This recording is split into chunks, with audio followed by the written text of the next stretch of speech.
The opinions and views expressed in the following program are those of the speakers and the host, and do not necessarily reflect those of Yoakley Scott Corporation and Your Sports Network. Yeah, I've been closer to Jesus before, so can you help me out? Oh, can you help me out? Am I on my own? Am I on my own? But can you help me out? Am I on my own? Am I on my own? Or can you help me out? Can you help me out? I've been scared to look in my soul.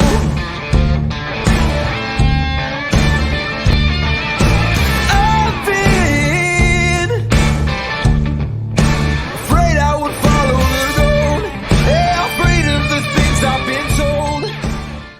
And hello, everybody. Welcome inside a Wednesday episode of Running Point on YSNLive.com. Brought to you, as always, by our good friends over at Greenwood Chevrolet in Austintown. I'm going to go ahead and put them in the top right-hand corner so you know where to go if you are in the market for a new or used vehicle. Greenwood Chevrolet, their logo is going to be a part of Gary's box right there. Greenwood Chevrolet in Austintown. Anthony Hartwig, Gary Altizer, Scotty Mincher. Always a fun Wednesday. It is Wrestling Wednesday, episode 6 already. Episode 6 already as we dive into week 6 of the wrestling season. Scotty, Gary, how we doing today? Doing good. Oh, I like that unison. Just have that locked down. I like it. We do not have a guest today on Wrestling Wednesday, and it's completely my fault, to be honest, because we had the scheduling. We had it locked down for a pre-recorded interview to get someone on, and Anthony completely forgot that he had to do a game last night. So I was like, oh, yeah, we'll schedule it for Tuesday night. We'll be fine. And then here comes Monday afternoon. I'm like, wait a minute. Wait a minute. I'm kind of busy on Tuesday, and so we had to shift. And but I'll just say it. I'll say I'll let it leak. We are very dedicated to trying to get Micaiah Newland on from East Liverpool very soon. It's gonna happen. We're locking it down. We're trying to dot the T's, cross the I's, but we are going to cross the I's, dot the T's. What am I doing? Cross the T's, dot the I's. We're trying to get all squared away. But I will pledge that we will have Micaiah Newland on before long from East Liverpool, because she's doing incredible things down there in Potter Country, and we want to give some of the female wrestlers some love as well. So we are going to have her on at some point during Wrestling Wednesday. I am dedicated to that. So supposed to have her on this week. Unfortunately, Anthony messed up. So we'll move on, and we'll have a lot to talk about, though. Gary, you said it. We have a lot to talk about anyway for this week. Let's start with things that happened since the last time we talked. Oh yeah, a lot of things happened. It was the Christmas break, and there were tournaments, there were duels, there were dual tournaments. Last Wednesday, Chris Scallucci and we covered the NE8 duels, where Hubbard came away with a championship there. They went undefeated.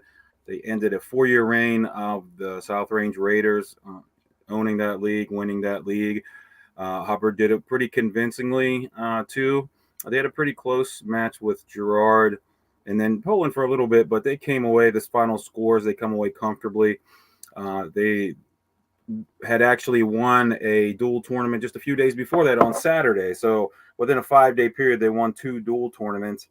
And I know the previous week we spoke with Nick Bowser, a senior there. He said he was excited to possibly have a chance to win that Laker Shaker Pymatuning Valley dual tournament because he had never been part of a team tournament champion since he's been wrestling in high school, and he was able to get 2 of them in 5 days. So that was the first thing that that happened that I have written down here. There was a lot of other stuff going on. Every year in Wheeling, West Virginia, they have what's called the Wheeling Park Duels, where there's, I don't know how many teams, dozens of teams that come in and they wrestle in a big duel tournament over a couple of days. It used to be at the Wheeling Civic Center, which is their minor league hockey team's home. and they would roll out 8 mats, and they would just have a dual tournament all weekend long, where it's one team versus another. It's not like a regular tournament where there are brackets for each weight class. And we had a couple of YSN teams there. Canfield they did actually pretty well. I believe they finished 4th overall. They went 6-3. East Liverpool was there. They went 4-4, and Southern Local went 2-6. And there's some really stiff competition there. A lot of the teams there are complete teams from top to bottom. You don't get in that tournament usually if you've got holes in your lineup or you're missing a bunch of weight classes. So that's a good weekend of wrestling there. There was also the St. Clairsville tournament where East Liverpool and Edison were there. They finished 9th and 10th overall. And then there was the big MIT, the Medina Invitational tournament. That's a very difficult tournament, one of the bigger and more difficult tournaments in the state of Ohio. And there, individually, YSN was represented by 3 schools that got on the podium there. Austintown Fitch, Devin Phillips finished 6th at 190, and Mark Stankorb was 2nd at 215. And Howland, Adam Heckman was 2nd at 132. We've had him on the show this year. And then for South Range, Tyson Seaschultz was 2nd at 175. So there was a lot of good wrestling over this past weekend, and these difficult tournaments that you see, we've seen the local teams do well. There was also the Kenston Invitational Tournament. Boardman took 16th out of 30 teams. That's a huge tournament there. At 113-pounder Anthony Catullo placed 4th at 113.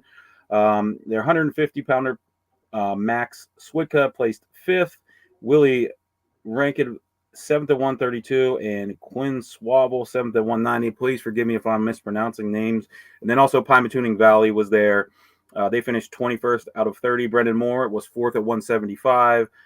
McCowan, their 126-pounder, finished 6th, and Claypool, their 150-pounder, finished 6th as well.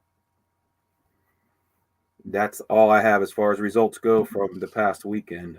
Man, Gary, you weren't kidding when you said right after that New Year wrestling hits the ground running. I mean, here we go. All those results. Let's just rewind and go to the NE8 duels that you were at, the championships. Hubbard got the win, and like you said, knocked off 4 in a row from South Range previously. Yes. Yep. That's right. What did you see from Hubbard as a unit to be able to do that? Like you said, pretty handedly as well. They were solid from top to bottom. They didn't have any holes that I saw. Every kid that I saw went out there. They went out there. They wrestled hard. I don't believe they had any forfeits. I don't know if they had any weight classes that weren't filled. In a dual tournament, that's huge. So they had all 14 weight classes. As far as I know, they were all filled. And then every kid went out there and wrestled tough. There was nobody going out there that was a pushover for any of the other teams. They all went out and wrestled tough. There were some close matches that they won, but they got a lot of pins. And pins get you bonus points. The most points you can get in a match is 6 points, and that's by pinning your opponent. And they did that in most of the matches that they won. So they look like a very solid team from top to bottom. I know that their coach, I just saw when he was presented the plaque for winning, you could just see it in his face that it'd been a long time coming there. Them guys have put in a lot of hard work. And it's nice to see a team like that who has been working and grinding, trying to get better, to do well. And all their kids were excited too. I, personally as a coach, know how that feels. And that feeling for the whole entire team had to be great. When you watch Hubbard in this NE8, I mean, talk about how strong you think the conference is. You said Gerard put up some good showing. Obviously, South Range is always good. Poland had some good showing. What do you think of the NE8 as a whole and in those duels, and how impressive is it that Hubbard was able to beat these teams and win?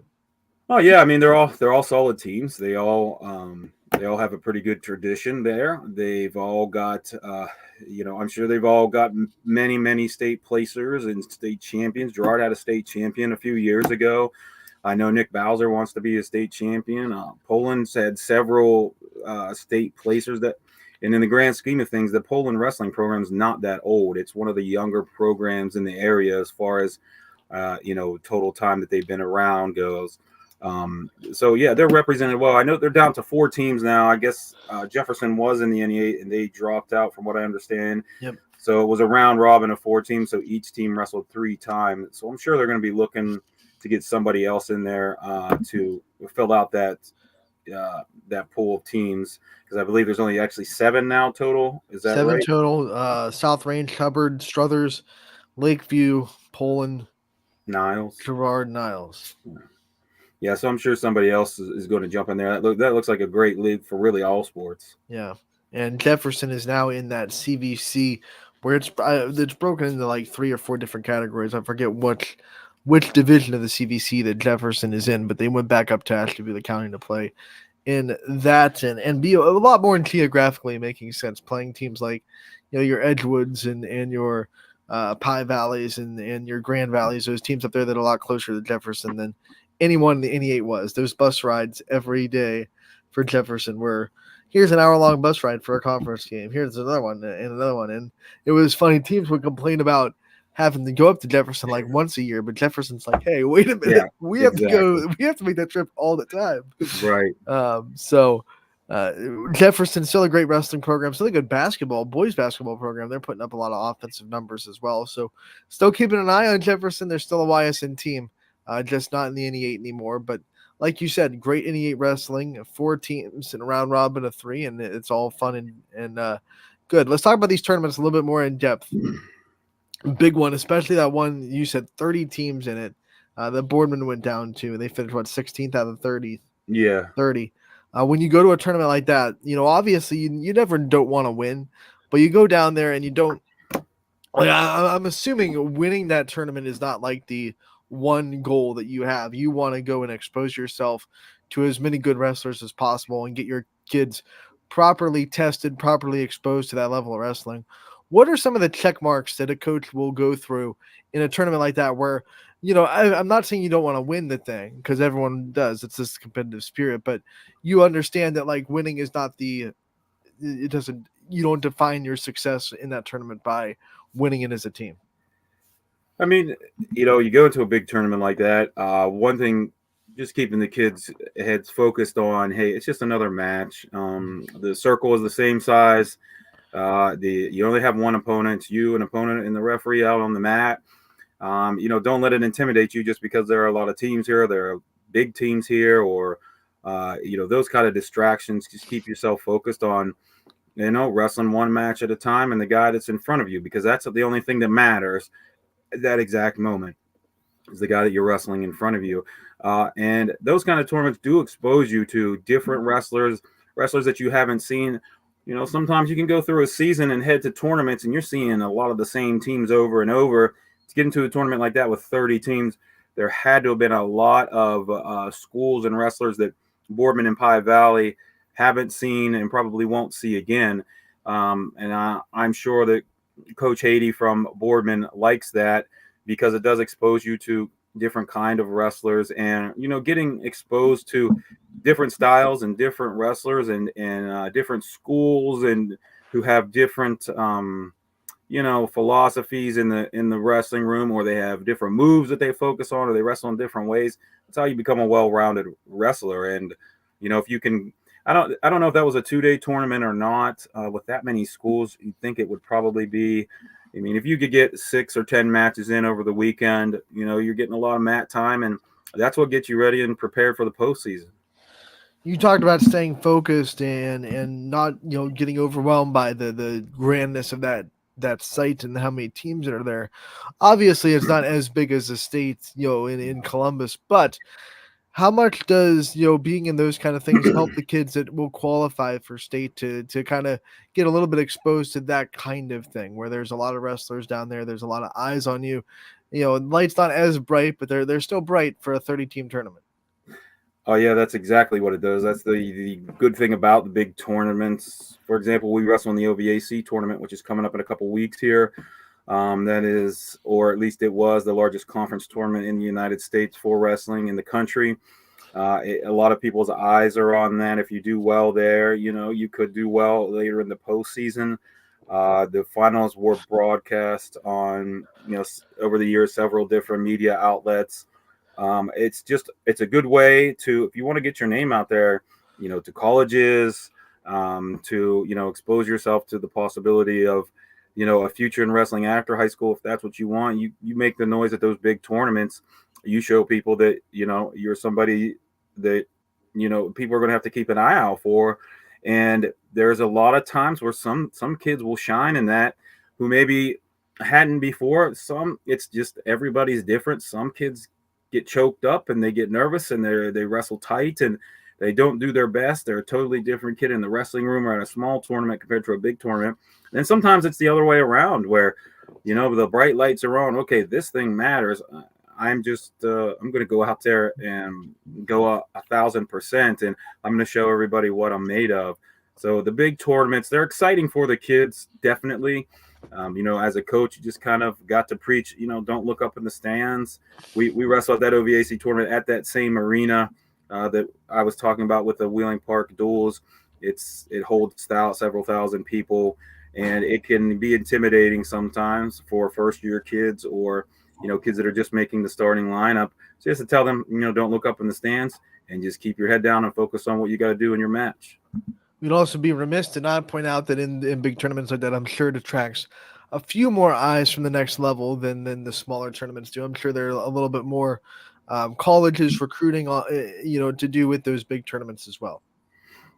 Absolutely. I mean, if you're a college coach and you can go to a tournament and see a bunch of kids, a bunch of good wrestlers, a bunch of kids from different schools that are ranked or you've heard about or you've been watching, it's a lot more efficient way to do some recruiting for those kind of tournaments rather than going to a duel where it's just two teams wrestling, or smaller tournament where you've got 10 or 15 teams to get there. Like the OVAC has over 40 teams. I'm sure there are a lot of college guys sitting in the stands there taking notes. If you're a college coach and you're going to a duel, it better be like the top two kids going up against each other. Right. You better make it worth it going there.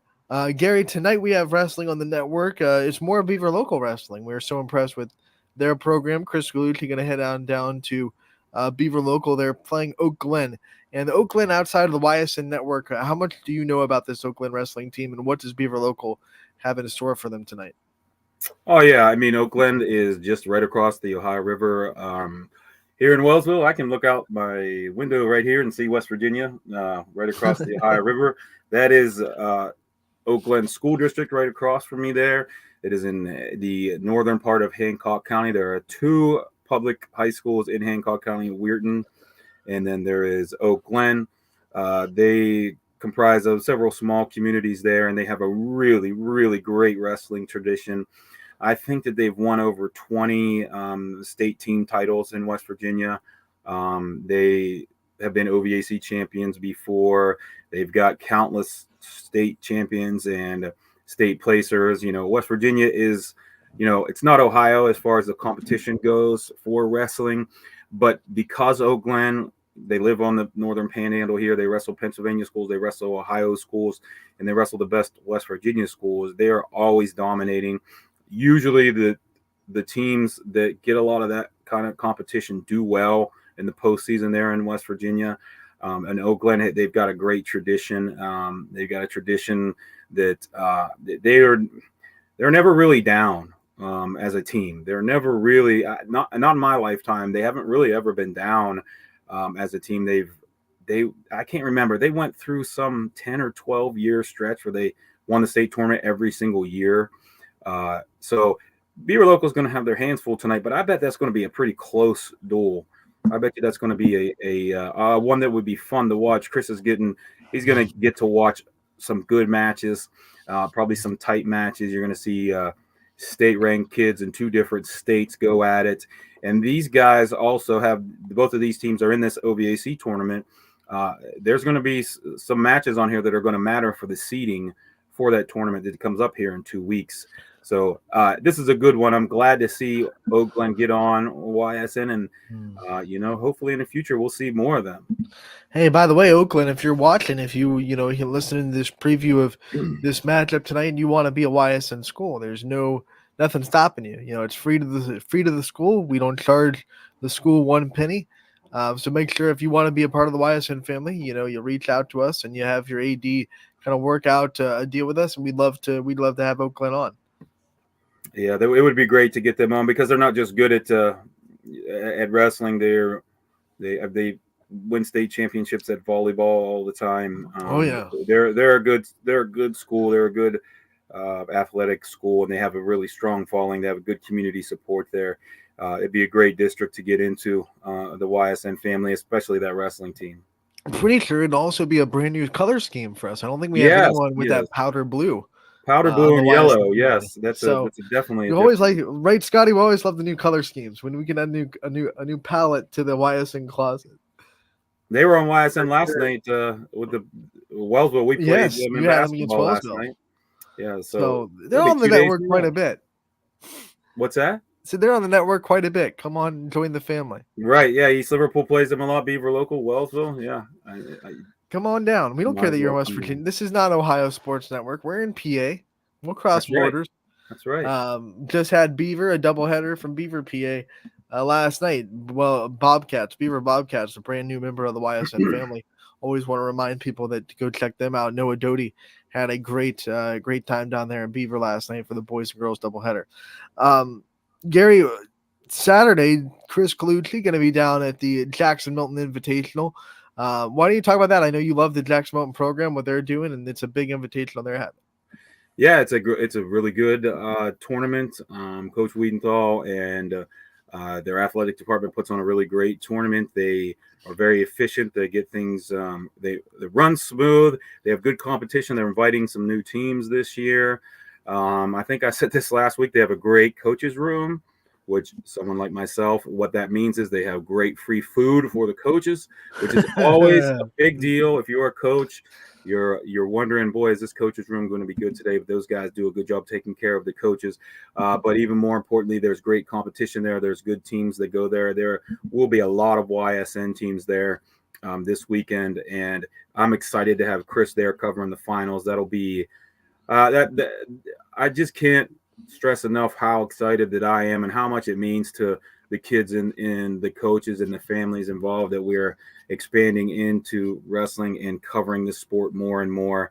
I think that as time goes on that we're going to see it's an untapped market, especially locally, that has a really strong following. So I'm ready for it. And I think that you're going to see some good matches come the finals on Saturday night. We will wait to the end of the season to tally the numbers, but I am pretty sure that YSN is shattering the wrestling coverage that we've had in the past. We've definitely done it. We've definitely had wrestling broadcasts. We've had wrestling broadcasts since the start of YSN. I believe our first one, I think DJ Oakley did it with I just saw it in my memories on Facebook like a couple of weeks ago. It was like YSN's first wrestling broadcast, but it was like in 2018, which is pretty much the second fall. The second winter sports season of YSN. So well, I know 2017. We've been doing it. 17. Okay, actually, no, I'm sorry. It would have been January 2018. They were at the Buck Bailey tournament in Wellsville. So that might have been it. Might have been the first one right there. Yeah. So when you talk about our coverage, it's always been there, but this year, like YSN always tries to do, we're just taking the next step. And I think we've expanded our wrestling coverage quite a bit, not just with this show. Chris Colucci doing a good job with the live events and live broadcasts as well. Gary, we've previewed it. We've talked about what we're going to be seeing until we see each other again. Anything else before we end this episode?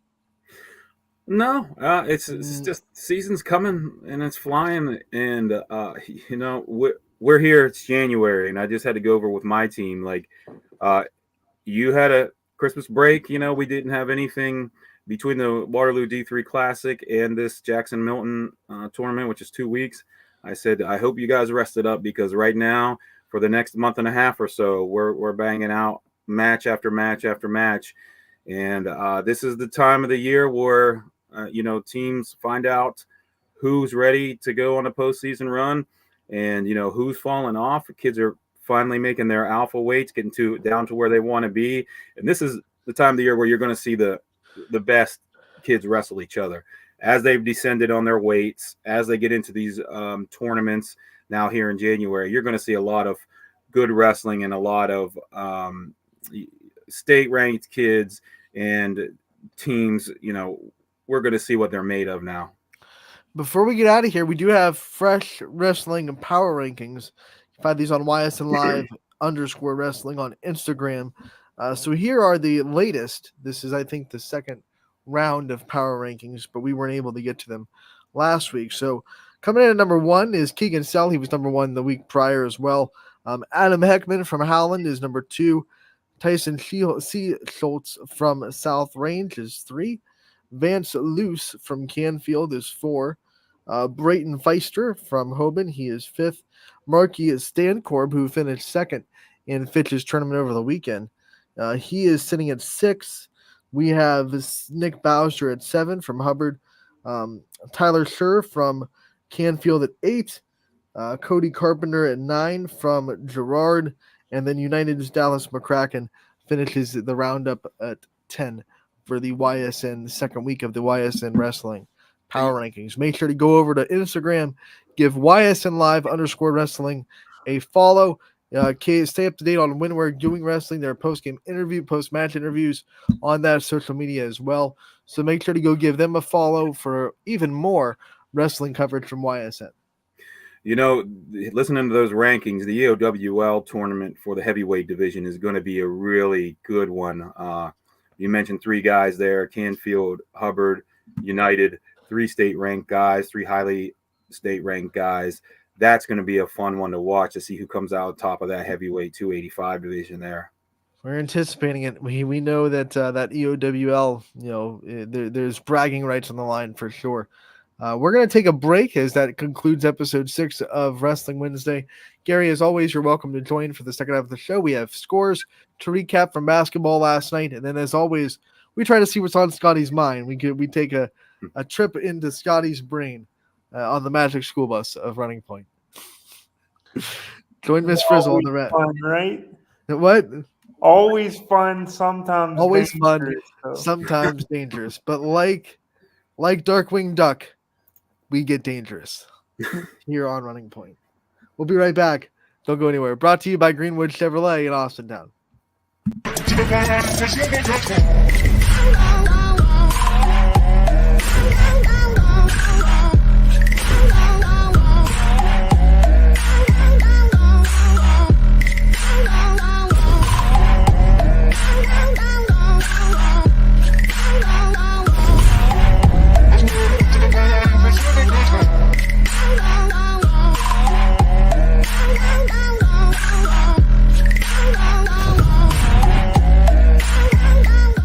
Now you can see every school, to the smallest school, to the intermediate schools, to the schools in the outlying areas. It gives you coverage that you could just never get to before. It's something that's great to experience, and it's opened up a whole new wave of sports viewership. The possibilities are endless here at YSN. Push the envelope every day. Try something new. If it works, great. If it doesn't, well, let's try another angle, and we just keep moving forward. My name is Mike Ackelson, and my sports network is your sports network. What can you do on over 5,000 acres? At Mill Creek Metro Parks, you can discover unique habitats and wildlife, create memorable family moments, experience history, heritage, and park programs, explore scenic landscapes, take time to relax and be well, connect with nature and each other. Come see what's new at Mill Creek Metro Parks. Plan your trip now at millcreekmetroparks.org.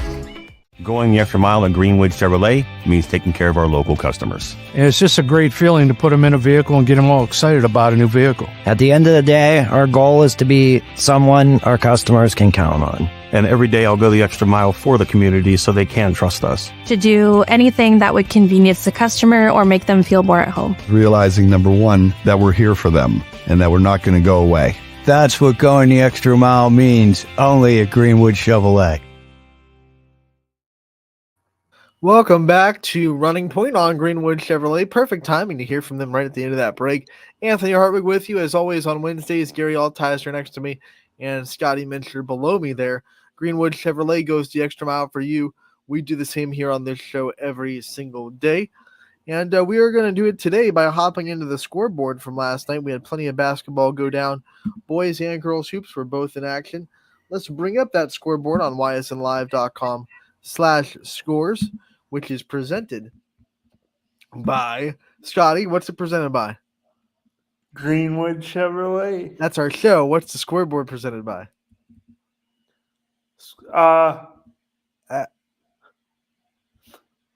Burnett Pool Spas and Hot Tubs. Yeah, You're good, Scotty. I was like, oh man. I put you on the spot, Scotty. That's on me.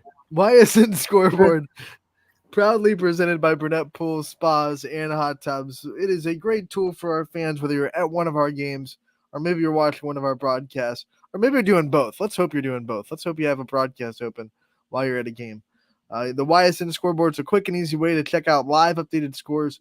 You don't have to wait until midnight for the final scores to come in.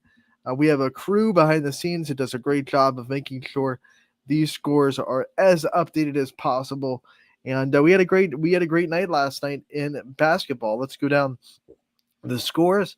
Canfield was able to get their first AAC win of the year in their first AAC game of the year as they beat Boardman at home. Final score 60-36 there. Niles gets beat by Liberty. Liberty wins 2 in a row, 60-43. Leopards take care of the Dragons on the road, so Leopards are on a little bit of a winning streak. They will host Garfield on Friday to try to get their third win in a row. Valley Christian able to hold off Lowville with a 47-42 score there. Scroll over to Columbiana and Middle Ridge as the Clippers ran all over the Rams. 61 61-15, the final score there. Newton Falls goes to Heartland Christian and spoils the party. Battle of the Cats, the Tigers win it 71-58, the final score there.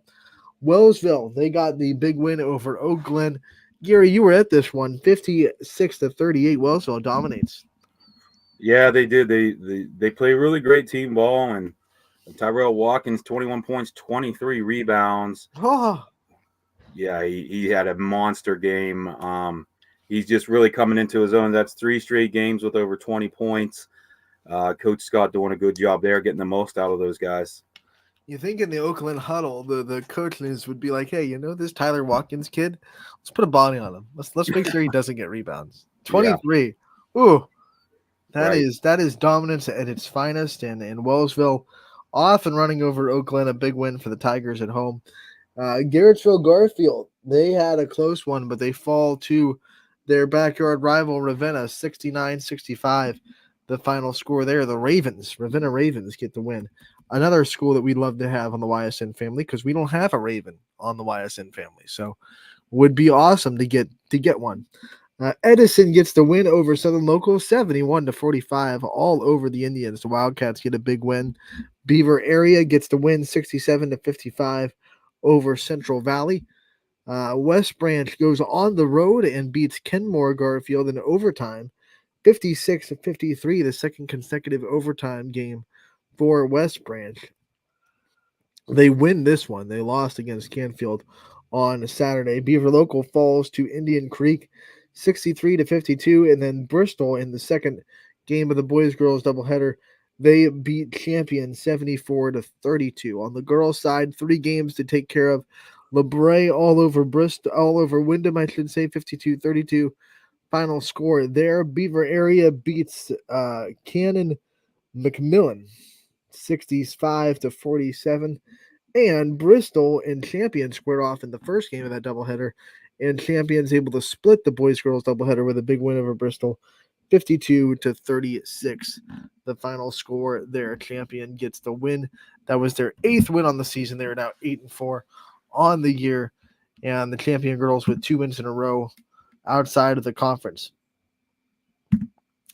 So, guys, what'd you take away from that scoreboard? What were some of the scores, Scotty, especially you, kind of get you involved? What were some of the scores that stood out? Well, you know me as a Lowville alum. I was really excited for that matchup last night against Valley Christian. My Rockets did fall short, but it was pretty much a close game all the way through.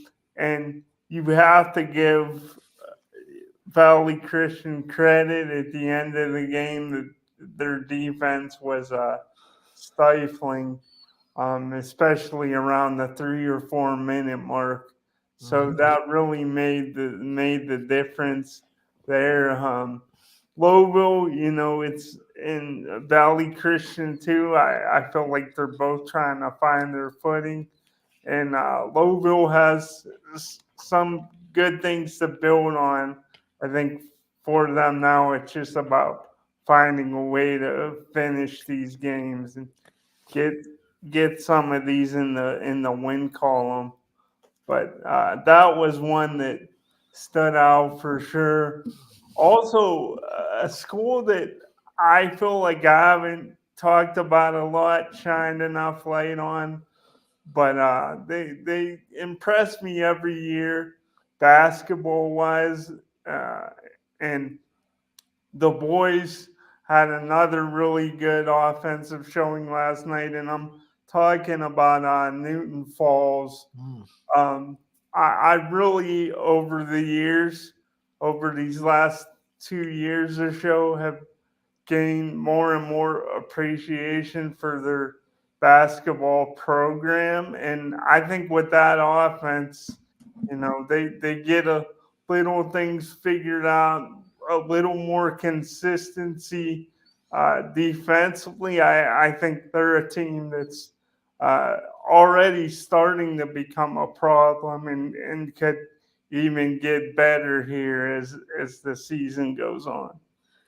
Yeah, Roy Simbach does a really good job in Newton Falls. They're always going to find, ways to expose whatever your weakness is because he's such a good coach at watching film and preparing for the other team. And that's one of the reasons Newton Falls is kind of like, I don't want this, but kind of like a bad penny, right? They don't go away. They just kind of stick with you. They're always kind of in the thick of it. They're always in the conversation. Even years where they are quote unquote down, they always seem to have games where they surprise people or they come off with a win or they do things the right way. So Newton Falls not down this year, but even in years when we've seen not winning a conference, they've been able to just kind of stick around, stick right there and keep biting at your heels a little bit. So Newton Falls, one in all, is led by a really good coach in Royce Simbach, but also really good players this year. And that's a big win over a Heartland Christian team that was playing pretty good basketball coming off their own holiday hoops, bringing in the New Year tournament win. They beat Columbiana and Crestview down there. So that was a big no, they beat Columbiana and they beat Columbiana in the finals. Columbiana beat Crestview in the semis. McDonald. They beat McDonald and Columbiana in those two matchups in their tournament after Christmas break. Both of them were really good offensive performances by Heartland. So they were really playing well going into that game, and then Newton Falls offense was just too much. Their defense didn't stop the Lions really. Lions were still able to score, but Newton Falls just too much offense for the Lions to handle. So that's a good call, Scotty. Newton Falls is a great basketball program. We love having them on the network, and always fun to watch what Roy Simbach does in preparation. I think he's one of the best coaches in the area when it comes to watching film, breaking down film, and knowing exactly how to attack his opponent. So Newton Falls with a big win, Scotty. We go into our next segment, though. It's all about you, buddy. It's all about what's on your mind today. And like we always say, that's could be fun. It could be a little dangerous. What's on your mind today? Yeah, you guys, you both, and I'd like Gary to chime in on this as well. But you both talked about, like, as far as parity in sports and how it goes. You talked a lot about wrestling and the good programs and how certain kids, when it comes to the bright lights, they really shine. And then other kids, maybe they struggle in the bright lights. They get a little tight and they're not themselves. But I guess kind of going off of that, obviously you need the horses. You need the athletes. You got to have talent that goes. Really, no need to mention that, but you need the talent. But what do you guys think it takes as far as the consistency and just having those kind of building that winning culture year after year, because culture is a word in sports we hear get thrown around quite a bit. And I don't know. I think there's a lot of different things that go into it. But why do you think some schools, guys, just seem to have that consistency year after year, other than the talent? And how much of it, if at all, do you think, sometimes, luck is involved, or does that really not have anything to do with it at all? I'm just curious what you guys think. I'll take it first. I don't want to be painfully obvious, but I think the key to consistency is, well, consistency. I think when you see coaches have a consistent standard that they set for their players, and you see those players consistently meet those standards, and then trickle it down to the underclassmen that then become senior leaders and trickle it down to their underclassmen. But that happens from the top. Like everyone says, it starts at the top. And when coaches are consistent with what they expect from their players, and they don't waver on that, they don't shake on that, this is going to be our standard for this program, and then they're consistently there. How many programs do we see that are consistently good that are trading out coaches every 3 years or every 2 years? It doesn't happen too often. The big programs that we know to be consistently good, no matter what the sport is, you look at them and you go, well, that coach has been there for a while, so there's a reason why they're good. It's because they have a consistent coach that keeps a consistent program. I can rattle off teams in every sport that have been consistently good, and it's because their coach has been there for a while. You look at LeBray boys basketball, Coach Kaiser going for his 300th win career tonight. So he's been there for a while. LeBray's gone to a state Final Four since he was the coach. LeBray's always good. There's a reason, because Coach Kaiser's been there for a while. He sets the standard. Want to get him a plug there for going for his 300th win tonight. You look at football, obviously, South Range, Coach Jigley was there for a long time, since 1993, I believe. Crestview, same thing with Cusick. I know both those coaches left this year, but when you're there that long, you have a coaching tree, and they bring in the same program, culture that the Yeagley and Cusick had. Then you look at baseball and softball. Who are the great baseball and softball teams? Well, Gary Nittle's been at Canfield for a long time. Canfield's always good at baseball. South Range, Jeff Jerose has been a part of that softball program at South Range for a long time. They're pretty good at softball. Carol Weaver has been a part of Champion for a while. Champions won 9 state championships in softball. So you look at that, and Scotty, I mean, I'd hate to be, like I said, painfully obvious, but I think the big key to consistency is consistency. It's that simple. Gary, what do you think? Well, I think you have to have a foundation. To be consistent year after year after year, you have to have a foundation. And I believe, in my opinion, in the sport of wrestling, that comes from the junior high. If you have a strong junior high program, your high school is going to be taken care of. The numbers are going to take care of themselves. The experienced kids are going to be there. And you have to build some kind of a foundation to continue to feed the team. If you want to be good for years and years and years, you can't just, only focus on your 9 through 12. There has to be some kind of a feeder program. There has to be some kind of, a system that they're learning, or things that they're learning, and to build that community to where they want to continue to come and be a part of that program. That really and truly has to be a part of your long-term vision if you want a long-term success. Now, you could do all you can, and that still doesn't work out, because there are ebbs and flows in high school sports. And some of that goes with the second part of Scotty's question, is luck. I don't care what anybody says. Luck has a lot to do with sports in general. There are things that are outside of your control that you can benefit from and that you can be hindered by, injuries being one of them. I mean, if you've got kids that play other sports, if they play football, and something happens and they get hurt in football and they're out for your whole basketball or your whole wrestling season, there's nothing you can do about that. It doesn't have to be in another sport. I mean, things happen out in life. There's ice on sidewalk while you're walking. There's people, all kinds of crazy things can happen. Luck has something to do with it. 100%. Just staying healthy is one. Um, you know, uh, Being lucky that you get a couple of calls in a game that could help you to get a better seed that pushes you farther in the postseason tournament or in a match or in anything. There is luck that goes along with it. You can do your best to try to control luck, but I do think it does have something to do with it. Is luck enough to push you from a bad program to a multiple year long-term winning program? No.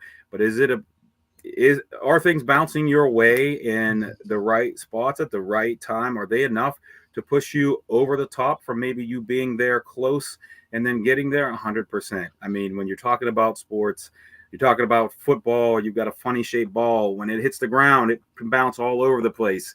There's a lot of NFL games that are decided by that shape of that ball and what way it decides to bounce on fumbles or on kicks, or things like that. There are a lot of things like that I don't think get enough thought in sports, but I'm not going to say that it makes you into a great program.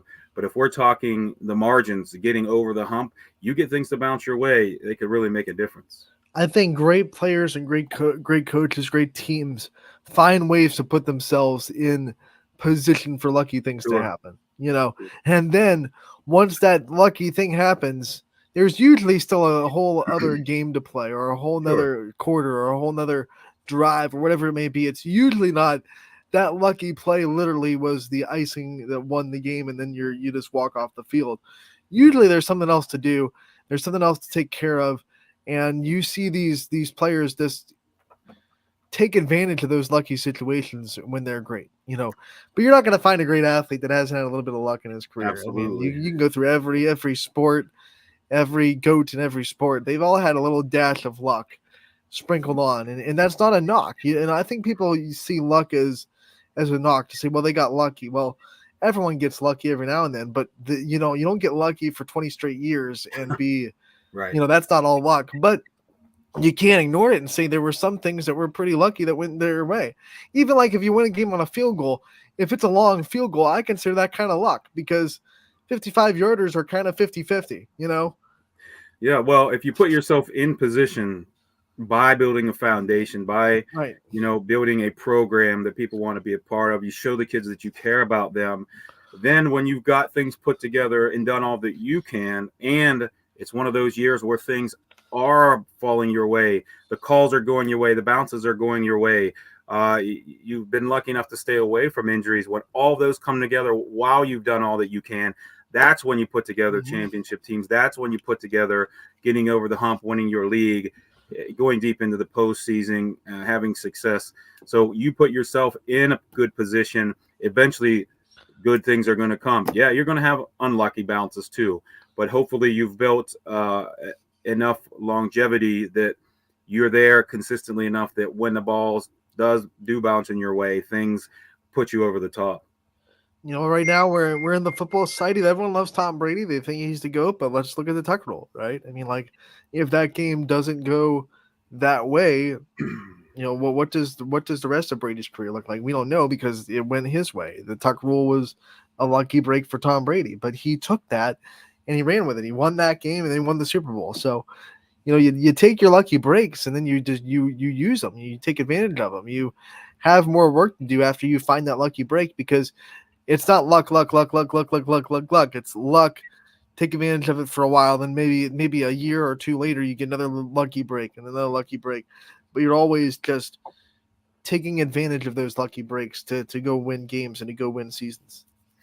Yeah, look at the Detroit Lions. They Right. were unlucky to have an official that he kind of let what had happened during the whole game kind of cloud him in his judgment, I guess you could say. Number 70 had reported eligible all game. Number 70 is running towards the ref, but number 68 standing in front of him and reports eligible. He sees number 70 coming. He associates the guy that's been reporting all game eligible as who's eligible, and he runs over and tells the defense that that's pretty unlucky for Detroit. had they had a different ref, maybe he doesn't do that, and they win that game, and they have a chance to be a higher seed in the they play. still could have, like, they still went for 2 after that, which kind of boggled my mind. I was like, hey, just kick the field goal to the tie. Right. Yeah. After something like that happens, I'm like, well, mojo is not on our side right now. No, let's just go for the tie. Come to a point where you don't press your luck, man. Right, don't press your luck. Take the field goal and play for overtime. At some point, the advanced analytics stuff is personally driving me nuts anymore.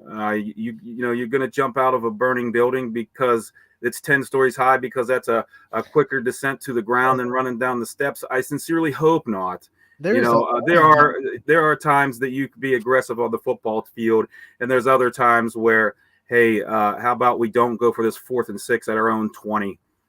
Because those advanced analytics stats are usually compiled by the best teams, because the best teams are the only ones that are trying those things. So if you're a terrible team and you're going by the advanced analytics that have been compiled by the best teams, you're not going to get the same outcome. Chargers. Yeah, exactly. I'm sorry. Let's can you imagine if you were in the 10th floor of a burning building and you looked out the window and you were like, well, there's an awning down there and there's also a dumpster, and my analytics say that there's a 33% chance that I'll actually be able to survive that fall. Yeah, I'll get down there 3 minutes quicker than running down the steps, so I better take this leap here. Yeah, exactly. Luckily, sports is not life and death. Right. And that's not how we do things, but that's a dang good analogy. Scotty, what's your take on your own question? I mean, I'm gonna flip it on you because I always like to do that. I think I do think luck sometimes, I think it has a little more to do with all sports than what you said, Anthony. I'm not saying great players and great teams, it's because of luck, but just I don't know, certain seasons you watch teams and for whatever reason they'll thrive under pressure, thrive and win a bunch of close games, and then sometimes you look at the year prior or the next year going into it, and they don't get as many breaks and it doesn't bounce their way as much. Right. But I guess that also plays into Gary's point, talking about the foundation of things as well.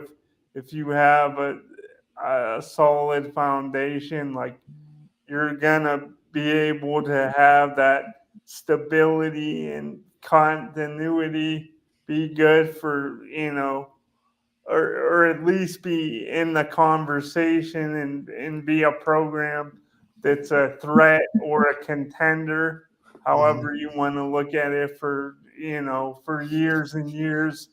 Anthony, you mentioned South Range football, Canfield baseball, just certain programs. They just have that because it's been developed for years and they have everybody on the same page and striving for the same thing. It just makes them a tough odd every single year. But I do think sometimes what's the old saying? It's better to be lucky than good. There are not in this conversation. There maybe in one game. Yeah. There are times I think wow, that does play a and sometimes the human element, there's air, I don't know why this popped in my head, but the egregious, I think it was a non-PI call in the NFC Championship, the Saints and Rams, and it would have sent the Saints up for an easy field goal, and they would have been going to the Super Bowl. Saints still had the ball after that play. So that wasn't the game-ending play. People forget that. It wasn't, but No. Drew Brees had other chances. he The did. Saints were the but most unlucky team in that stretch ever. Like they had that, they had the Minneapolis Miracle where the guy all he has to do is make a hit on Justin Jefferson Jefferson. All he has to do is make a hit. I mean Stephon Diggs, and he just whiffs on him, and then he runs for a touchdown. You know, like all you have to do is just hit him. You know, just hit him. You don't even have to tackle. He's right on the bounds. So you hit him, he's going to step out of bounds. Nope, Yeah. you whiffed on him. I don't know what he was doing. He whiffed, and then that's kind of luck, right? That's luck a little bit for the Vikings because the guy went for a tackle, I guess, with his shoulder. He whiffed, and then Stephon Diggs runs for a touchdown. You know, that's luck. It's a little bit of luck on your side. Some sports are a little bit more lucky than others. You look at baseball. How many times do you come up with the bases loaded, a game-winning situation, and you hit the ball hard? You do everything right, but you hit it right to a shortstop or you hit it right to the left field. It's like, what can you do? It's baseball. Baseball is built for a little bit of luck. Yeah, and I think maybe more than any other team sport, I think you can make a case because look at all the teams that dominate. I mean, this year was a perfect example. We had 3 100 win teams that were knocked out. So, I couldn't believe there were people on the internet was like, why are we even playing the regular season? It doesn't matter. It's all about what team is just gets a little bit of luck in the playoff. Well, yeah, that's baseball. That's what makes baseball fun. We don't have dynasties in baseball. You can't, even though people try, you can't buy a World Series. You can buy a regular season. You can have a lot of good players that you buy and have a huge regular season, but it's hard to buy a World Series, and it's really hard to buy like 3 in a row. I mean, when's the last time someone won back-to-back-to-back World Series? Yeah. You don't see dynasties that much in baseball. If dynasties in baseball, to me, are like the teams that consistently win a division. You could see that's a dynasty because you're not consistently winning the World Series. It's just too hard to do. There's too much uncontrollable variables in baseball to be able to do that. Right there, and the sample size alone, you're how many at bats are you getting a year? Right. 600. I mean, you got to have luck. Just the way the ball that it goes. If you're unlucky, a lucky batter and an unlucky batter, the difference it probably makes a huge difference to that team just by the sheer volume. And if you're in baseball, and if you win 60% of your games, you're the best team in the majors. Right. Playing 162 games, however many 4 at bats a game, it's one of those sports where if you have good luck, you're going to have a great season. You just have good luck in the postseason. That's why in baseball you just get to the postseason. That's all you have to do is get there. And then let the dice fall where they might, because you can be that team like the Diamondbacks last year who came out of nowhere a little bit and got to a World Series. All right. Or you could be like the Giants and win 3 in 5 years. Oh yeah, all in odd years. Thanks for bringing that up. It's real fun. Yeah, Madison Bumgarner comes on and pitches 5 innings of relief after 2 days after starting. It's real fun. Real awesome. Love it. Hey, you did push them to 7 games. But... You know what? I would have just sent Alex Gordon because the odds of getting another hit on Bumgarner were like, you know what? Make them make a good throw. He was dead by a mile if we sent him. But hey, what if they? I think it would have been a better chance for them to make a bad throw home than try to get another hit on Madison Bumgarner. At that point, he was unreal. He was a robot. What made me mad is like then he didn't do anything the rest of the next year's he kind of fell off the cliff. I was like, where was this guy? Where was this guy? But he got 3 rings, and he was good. Those were some fun years, and I nearly had a stroke in that game, that KC game where I can't remember the outfielder for the Giants. I think he kicked the ball when he went to get it to throw, and I thought that. Well, yeah, that was the 9th inning triple. Yeah, where he missed the ball and went all the way to the wall. That's what I'm saying. You know what? He's probably out 9 times out of 10 if you send him. but it's a better chance than Oh, I than see what trying you're to get another saying. hit. Yes, I thought for sure Just they were send going him. to send him. I couldn't believe You they know? didn't, and my heart was. Oh, I literally thought I was going to have to go to the hospital that night. That was a World Series where the Royals swept everybody. Like they were the wild card team, and they were the home wild card team. They were down 7-3 in the wild card game. They win that, and then they just sweep the Angels like they're nothing. The 1 seed, the best team in the American League. They sweep them, and they sweep the Orioles all the way to the World Series. And, yeah, that was crazy. And then we win Game 6, dominating, and I'm like, okay. Seeing that outfielder's face after, they showed him after he threw the ball, and the look on his face was, sheer oh panic. my God, yes, he was. I can't imagine, like, being in that situation where you make a mistake like that and you have to recover from it. It reminds me of this weekend when we saw out of the kid from Michigan that dropped that punt. Oh yeah, a 1 yard line, was able to grab it just before getting hit. Like if that goes any other way, Alabama wins that game, and we're talking about a completely different story. Yep. Props to that kid for making that mistake, and then man, the panic that must have been going through his mind. Oh man, I couldn't imagine. Yeah. I mean, if he bobbles that ball and then gets tackled, it's a safety, and they lose anyway. Right. So what an incredible play to grab that ball right before getting hit. You make the most out of your mistakes, right? That was almost a lucky play for Alabama. Didn't work out that way. Yeah. All right, let's go into the preview of tonight as we are in overtime, but that's okay. We can go in overtime. 2:02 on the clock. We got caught up with some conversations. Let's go into the Burnett Pool Spas and hot tubs. Man, do we need a hot tub in this winter? I'll tell you that much. Scoreboard for Wednesday, January 3rd. Got some girls and boys basketball on the network tonight. And we start with Lakeside hosting Grand Valley, Canfield, and Boardman. First game in the AAC, and that girls basketball conference is going to be really, really fun. That should be a real good one in Canfield between the Cards and the Spartans. Edison hosting Connaughton Valley.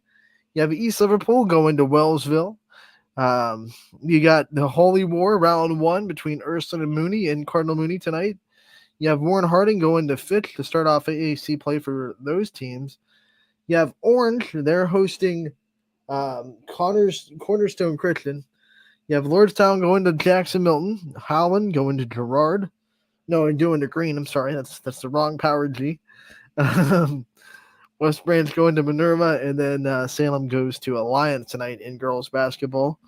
Boys basketball, we have Lordstown going to Latonia. So both Lordstown girls and boys teams in action tonight against Ysn schools.